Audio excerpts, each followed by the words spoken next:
Well, hello. Today is our first video podcast for Just Engage University, and I have Yvette Valdenegro on with us today, owner of Pop-Up Weddings Houston. How are you? I'm great, and the way you say my name is beautiful. Thank you. Well, you have a beautiful name, comes with a beautiful face. I'm so excited that we're celebrating together our first show, October 8th. And I do want to do a quick shout out to our sponsor before we get started, J. Weiss Marketing. They are the #1 digital marketing company in Houston. So if you are looking to be branded or looking for web design, videos, they are the ones you want to call. We are going to have their links in the show notes, but I did want to give a shout out to my sponsor. So thank you very much for having us here at your studio and sponsoring our very first show. So with that being said, I just wanted to really have you on, and you and I are very similar. We have some great wedding background, and you and I both love to give to newly engaged couples, educate, and I love your business plan. So really just kind of introduce yourself. Tell me about what you do. Tell me about Pop-Up Weddings Houston, and then we'll just kind of go back and forth and let listeners know how we can help them with their wedding journey. Okay, perfect. Well, thank you for having me. This is great, and congratulations. Thank you. And I'm always excited to share anything about Pop-Up Wedding Houston because it is a new concept and it's completely non-traditional. So anytime I can educate someone about it, I'm like, yes, just learn and pass the word along. So it was actually birthed about 3.5 years ago after an actual need in my heart to answer the call to people that are out there that want to get married but are not looking for something traditional, want something fast, don't want to go to the courthouse, don't want something, or they want something that is very memorable and that they can remember, but maybe don't have the finances, maybe their life circumstance is not allowing them to, wait a year, whatever it is, and they want something that is budget friendly. So that's where the need came. And after having 12 years experience in the industry, I was like, gosh, Houston is an amazing city. We offer so much, and there's got to be some way that we can offer people that are looking for that, that experience. I've been doing it now for 3 years. It's morphed, changed, grown. I've grown with it. It's been a great journey, and it's gone into the pop-up side of it, and also building and customizing very small, intimate wedding experiences. So whether someone wants a 90-minute, which we can get into details of what it actually is, to a smaller wedding where it's, a couple hours, 3 hours, but it's not the traditional at a venue, 30-minute ceremony, 4-hour reception. Yep. They are looking for maybe something that's in between. I like that you have it's customized to them too. So I think a lot of times weddings are very cookie cutter. It's like kind of like that checklist of this is what you have to do. You have to prepare so many months in advance, a year in advance. And so I love that you're giving newly engaged couples an option to really do what's best for them. Like you said, if they're on a time crunch, sometimes there's things going on in their life where they cannot wait a year. They want to have certain family members. Maybe they're traveling. Maybe someone's in the military. So I love that you can customize them and that they have options. Yes. And because you've been in the wedding industry for so long, you have a lot of connections. And once you meet with couples, I'm sure I kind of want to go over like that consultation and how you really can give them what they want based on obviously budget, time, and really reflecting both of their lifestyles. Yes. I think a lot of the times we get lost in doing it all one-sided, whatever one of the partners wants. And so at the end of the day, you really want that day to be a reflection of both of them. Absolutely. So Pop-Up Weddings Houston started 3 years ago. And really what made you do that? So kind of tell us your background and what got you into doing Pop-Up Weddings. So the need, and I actually worked for another wedding coordinating company in Houston. And I work for 2 catering companies and 2 venues. So I got to see a lot of the experience from what I call front of the house, what all the guests see, and the things that happen behind the house. That is the caterer, the staff, rental companies. And I really got to see the full experience.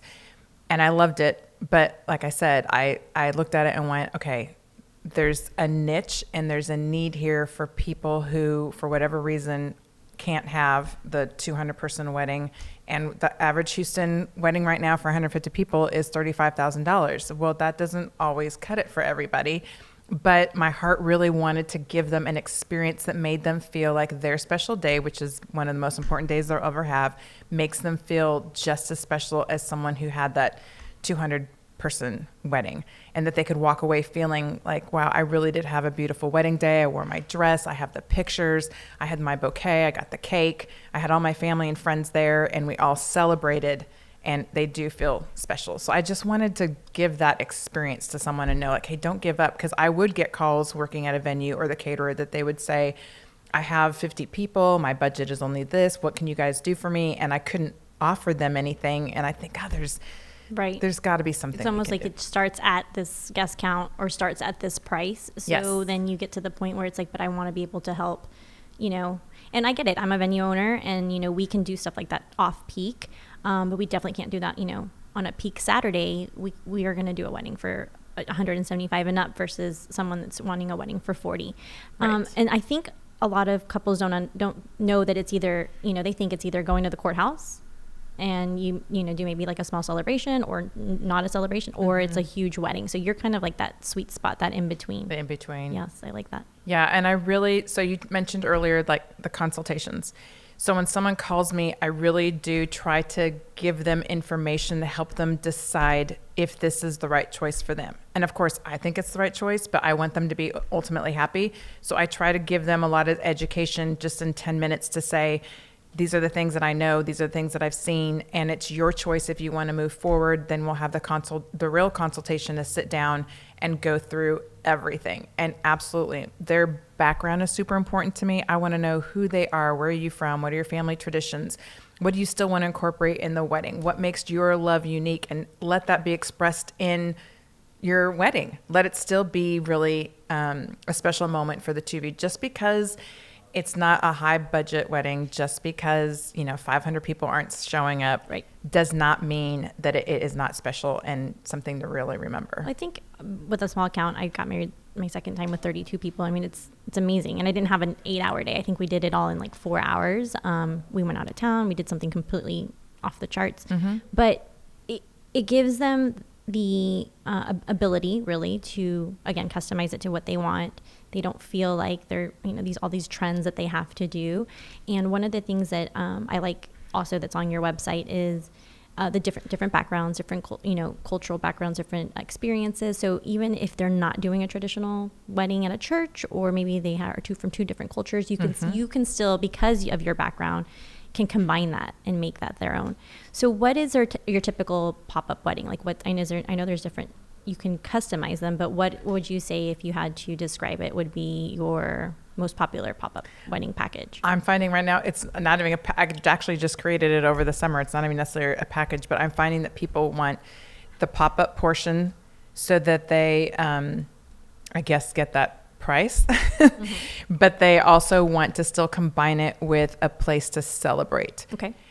But because they usually are constricted in the amount that they want to invest in their wedding, then therefore I help them figure out where is the best place to do this. How many people do you have? What are we working with to make those puzzle pieces come together? So they still have a full coordinator that is helping them move through the process and make decisions, and I help them all along the way. I basically the summer spent my entire time going around to, whether it's parks, restaurants, and really unique places in Houston, finding places that were not the traditional venue setup. Right. I mean, I still have those people on my list, but something that someone could go, okay, listen, we are really in what I call the sweet spot of like around $5,000 to $8,000. That they say, we want the pop-up, we have X amount of people, we still want something where we celebrate. Well, it still costs money. You still have to find that right place. But I found a lot of really great places that are welcoming and saying, yes, we can have 50 people here, or you have a private room, or these are the minimums, or, here's a park that you can actually be at and not have to wait 6 months to get approval from the city to be in, and go through all the loopholes. So I find that right now people are wanting something still smaller, short, brief, and amazing, but yet they still want to have some kind of celebration attached to that. So now I'm working on both ends, not only just the pop-up portion of the actual let's get you married, but then now what are you going to do after you're married? Whether that's wait and then go back and eat somewhere, or that's eat somewhere right after, or you want just past hors d'oeuvres wherever you are, whatever it is, they still want some kind of small celebration. And I think that in this case, less is more. You know, I not that I don't want people having 200, 300 people wedding. I just think, you know, it's hard to manage. A lot of people don't show up even after the RSVPs. I've seen that in the last year. I have not had one wedding where the actual RSVPs have all showed up. So it's one of those things where you're already overpaying. People are RSVPing and then just not even coming. And then the day's lost. You're done. You know, you walk down the aisle, you're taking pictures, and the next thing you know, you're doing your first dance, and the next thing you know, you're walking out. And 200 people is a lot of people to talk to. It is. Everybody wants to take pictures with you. You barely get to even just breathe throughout the experience. But when you do less, and I've seen it done so many different ways. We've done it at the venue. We do a lot of, again, non-peak, smaller weddings, 2 or 3 hours. You don't need to be there for 6 hours. And then they'll just have like a party, you know, very casual with friends and family that maybe just weren't invited to that wedding. So when you are looking for these types of places, or I guess because you've met so many different types of couples and what they've wanted, what are some things that you see other than the ceremony that you guys are doing? So like I know you said hors d'oeuvres. So on site are you doing cake, the champagne? Like kind of give me some. Yes, absolutely. Cake, champagne, past hors d'oeuvres, or bringing in someone to actually do a meal. Okay. Or a lot of the places that I have found actually have food that it's right there. They're restaurants that are saying, yes, we completely welcome this, so we will provide. And then there's not really a minimum. Perfect. Or I should say there's not a room fee. It's more just as long as you are using them and doing the minimums, then they welcome, and they're very much open to making it work. Well, and I'm sure because they're not a traditional venue, they're trying something new, and if it works, then they can run with it. Exactly. That's something that everyone's always looking to do. And so what do you see the most popular wedding count is for pop-up weddings, if you had to say? Between 50 and 75. Okay. And so if you're looking for something on the smaller, so do you see a lot of, I see that tend to be a little bit harder just because over 100, then it's going to be hard to find. Then you jump in. That's what I call traditional wedding. I'm like, if you're wanting something 100 people and over, even 75 to 100, it's hard to find somewhere that can accommodate that many people and get you everything that you want, because you still have to, there's rules and regulations to where you're going. Even if it's a park, you have to think through who's going to the restroom, where are they parking, yes. How long will they be outside. So the bigger the group gets, the more you have to manage them. And then absolutely the venues are tailored to work right. with groups that are larger. So then use that, or else you'll probably be frustrated because you didn't get everything that you wanted.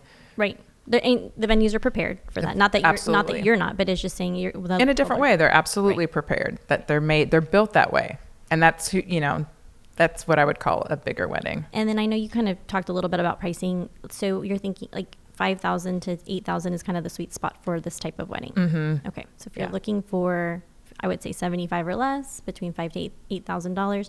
What is the time frame? What do you suggest to your couples would be the time frame to look for a pop-up wedding? Is it going to be as long as a normal, like a traditional wedding would be, or is it something that they can just do within a couple months? It's really up to them. I've done one in 2 weeks. Oh. So it's can be extremely fast. 2 weeks. If you're looking for it, it can happen. It can happen in 2 weeks. And then they're a year out, but it just depends on where you choose, because again, not every place is going to honor or accept at discounted prices someone booking their space a year in advance. So again, that's why the consultation is so important, because it's putting they have this list of I want and I hope that this happens, and then I try to explain to them like, wow, this can happen, or no, we need to modify this, or if these are your top 3 things that you want, then maybe these other things we need to modify in order to make this puzzle work for you. So sometimes it is the date. Okay. Sometimes it is how far in advance you want to book, and if you have your one place you may like says yes, 6 months in advance is great, and another one says no, we can't do anything outside of 3 months to book. Well, then it's going to be your decision. Do you want to wait that long, or do you feel comfortable right. with the 6 months? But I don't really, it's like they're all over the map, because I really think what the nice thing, what I love about it is everyone has their own story. So I'm meeting couples that, they're not in a box. They don't have. Right. It's not cookie cutter. It's not cookie cutter. So whatever you hit it on the nail when you said people that are in the military, people that are having children or expecting children. Sad to say, but people who their parents or they have loved ones that they don't really know how long they're going to be able to be around them, and they want to get married. And culturally, you have two cultures that come together, and one person says, hey, I would like to have a traditional wedding, and the other person says, I'd like to have a cultural wedding. And so they kind of want the best of both worlds. Right. So when you have I feel like there's so many different scenarios that can happen with, they don't, maybe family lives here and they don't live in another, and maybe people can't travel. I mean, that happened a lot when we're doing destination weddings, I used to plan those, and which again, to me, destination weddings is one of those things where less is more. It's very hard to handle over 50 people at a resort because everyone's trying to do their own thing, but you have the scenarios that fits in, and then from those scenarios then you can customize them to really what they want. I like that. That's great. So tell me a little bit more about how clients can really just get to know you, find out, is there like a process? Do you have a website that you'd like them to go on first, and maybe have a budget in mind? Like what are your suggestions before, and this is something that I talk to all my guests, suggestions for couples to be doing before they start the wedding planning process, and with pop-up weddings as well. I know we talked about pricing, we talked a little bit about timeline, but what are your suggestions for couples to be looking at? I think no matter what they choose, the budget is really important, because just in life, it doesn't matter if you're getting married, if you're buying a house, buying a car, you can't go to your bank and say, hey, I want to go buy a $100,000 car, but your bank account is telling you no. The bank isn't going to give you that loan. So I think setting the reality, it's very important to set the reality of what that budget truly is, and then setting an approximate time frame. Because I find, I'll usually talk to the brides first, and then they're all excited, but then they go back to the groom who says, for whatever reason, this is now what I'm thinking. It's like, get on the same page first. Yeah. And I understand that, pop-ups are not, it's a new concept. So a lot of people are like, what the heck? Yes. What? Just even this, pop-up restaurants, pop-up shops, but pop-up wedding. So I would kind of get on that same page first, and then go to my Instagram page, because that would probably be the most up-to-date weddings. Okay. So you can kind of see. Yes. Unfortunately, I'm a me, myself, and I it's okay. company. So I don't particularly, I'm not always on my website. I haven't updated forever.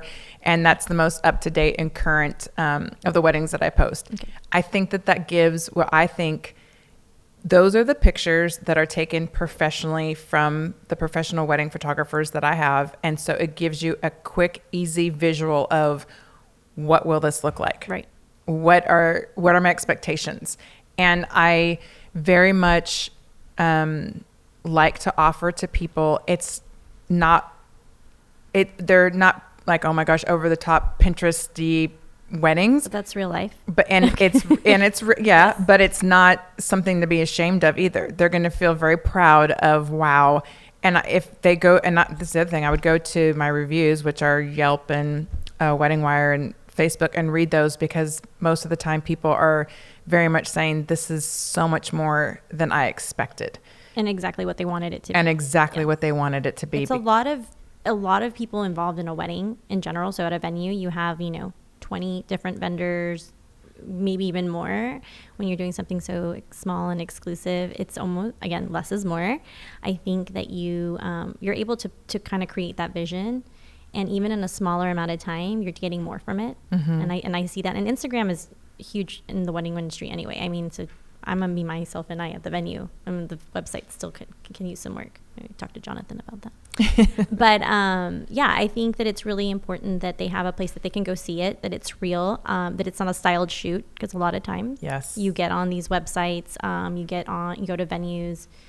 Even when I first started, I really tried not to use stock photos or to use a lot of the styled shoots, because there's so much time involved with that's not real. It's not realistic. And the better shots from all of my clients' weddings are the shots that they're not even posing. It's like a quick break in between. They're getting a glass of water, like the fun moments. And I think that you capture that very well with your company. Thank you. So I want to talk a little bit more before we wrap everything up around I know we talked about pricing. We talked about really the scenarios. What happens when you do get a client that likes the idea of the pop-up, wants the shorter amount of time. Maybe they're on the cusp of that budget, but they're going more towards that traditional route. Are you still able to customize that, or do you just say, you know what, it's better to go ahead and do it at a venue? Like, because I know that because they see so much, and because there's apps, there's checklists, that they kind of want to do it all, but then they look at the price. I know I'm very transparent, and they think, oh, if I can do that all for $10,000 less. What do you tell customers? Do you just suggest them to just wait longer, or you just tell them you got to cut things out? Okay, if I understood your question correctly, it's like, what do I do if they can't? Like if they want it all, but for the price that you're doing. Oh, and like I have to kind of bring them to reality? Yes, yeah. You have to tell them, like, this is not a possibility for that price. Like, how do you educate them? Fortunately, am a straight shooter. Okay, good. And I tell them, and this is why. I want everybody to be happy at the end of the day. And I don't want anybody to think that I am giving them something or offering something to them that is not realistic. And at the same point, I feel like if I was going to go do something, I would want someone to be honest with me and say, listen, Yvette, you're having, champagne dreams, and this is on a beer budget, which I love beer. So I'd be like, great, tell me, I'll go get my beer. So I would hope that someone would appreciate that I still want to take the time to say, this maybe not going to happen the way you're perceiving it, but some of the elements that you want can happen. The experience that you're wanting can happen. And I'm still offering my services to help them get to where they want to go. So if they still want to work with me, I'm not going to leave them hanging. I'll still say, this is maybe more of a traditional wedding on a smaller budget, and let me help you understand how to get to that point. And then I offer my services in that way. So I don't, and I when I talk to people, I always leave them kind of like, hey, at the end of the day, I'm gonna laugh at my age. I still feel like I'm really young, but I want to be happy. I don't want to be stressed, and I don't want to have anybody complaining about how she said and no. This is the way it is, and I'm not going to try to offer you something that I can't, but I'm going to really bust my butt to try to get you what I can. Right. And if you trust me with that, I really believe that you're going to be happy at the end. I like that. And I'm glad that you're very transparent, because a lot of people will promise a lot of things and say they're going to do something. And especially in our industry, it can be a little messy. So we want to, if we get to that point, then there's going to be a venue that's going to take care of you. There's going to be a wedding planning company that's going to take your hand and do that with you. But I like that you're realistic. And I think sometimes it just takes the time for them to go back down the list and say, okay, do we really need this for the amount of time that we're going to be celebrating? And I always recommend that people don't get caught up in the trends and compare themselves to other weddings and other couples, because that's not their wedding. A lot of times I have clients that come in and they ask me, well, I want to use your decor and I don't want it to be like another wedding. I said, it's never going to be like another wedding, because of the people that we are, and we are true to our colors. We don't overcommit. We don't say we're going to do things we're not going to be able to accomplish, but we still bring people to the level that they need to be on, and educate. Again, back to education. So when I met you last year, one of the things that you told me was, again, pop-up weddings were new and people didn't really know about them. And what I'm doing at the venue is very similar. It's all inclusive, but really great partners and quality vendors. And so as long as you take the time, and I feel like you also said something earlier, that the couples come already knowing a budget and having kind of like a shared vision, that the bride's not going back, or vice versa. If the groom's doing most of the work, the groom's not going back, and it's a waste of time for everyone.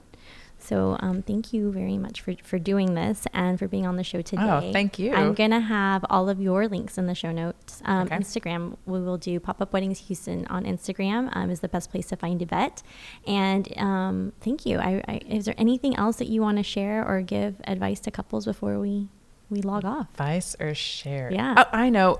The wedding process should be fun. Yes. And I want to have fun in life. When I meet with my clients, we meet in coffee shops. We do a little bit of this sometimes. It just depends on the time frame and day. Not at 1 o'clock. I don't know, maybe. And it's a great experience. It should be It should be fun for everyone. It should be fun for everyone. And if you're not having that experience, I'm really sorry. Yeah.